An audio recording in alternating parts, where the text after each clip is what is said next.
கோவையில் நிலத்தடி நீர் மாசுபாட்டால் தொற்று நோய் பரவும் அபாயம் உள்ளதாக கூறி பொதுமக்கள் சாயம் கலந்த தண்ணீருடன் மாவட்ட ஆட்சியர் அலுவலகத்திற்கு புகார் அளிக்க சென்றனர். சின்னவேடம்பட்டி சுற்று வட்டாரங்களில் உள்ள சில தொழிற்சாலைகளில் இருந்து வெளியேறும் ரசாயன கழிவு நீரால் நிலத்தடி நீர் மாசுபட்டு நிறம் மாறுவதாக அப்பகுதி மக்கள் புகார் தெரிவித்தனர்.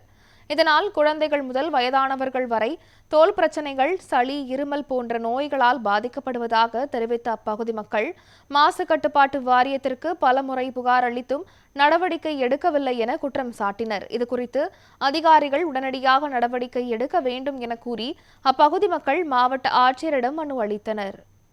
2022 திடீர்னு போர்ல இந்த மாதிரி தண்ணி கலந்து வந்துருச்சுங்க. அதை நாங்கள் இந்த கலெக்டர் ஆஃபீஸில் பொல்யூஷனில் 2022 கொடுத்ததுக்கான பெட்டிஷன் இருக்கு. 22 நாங்கள் உள்ள பொல்யூஷனில் நடவடிக்கை எடுக்கிறேன்னு சொன்னாங்க. எந்தவித நடவடிக்கையும் எடுக்கல. இப்போ கிட்டத்தட்ட 2022க்கு அப்புறம் 26 ஆயிடுச்சு. தண்ணி இந்த மாதிரி வருது. நாங்கள் இதை யூஸ் பண்ண போகும்போது என்னன்னா கை அரிப்பு, திம்மல், இருமல், ஒரு மாதிரியா தலை சுற்றல் இதெல்லாம் வருதுங்க. அதனால இந்த தண்ணியை எங்களால போர்ல யூஸ் பண்ண முடியல. இதே மாதிரி எல்லா போருக்கும் உள்ள கலந்து போய்கிட்டே இருக்கு, பாதிக்குது. மாவட்ட ஆட்சியர் அவர்களுக்கு தாழ்மையுடன் கேட்டுக்கிறேன், இந்த நடவடிக்கை எடுத்து சுகாதாரமான குடிநீர் தர வேண்டி எம்கே இண்டஸ்ட்ரீஸ் அசோசியேஷன் மூலியமா நான் கேட்டுக்கொள்கிறேன்.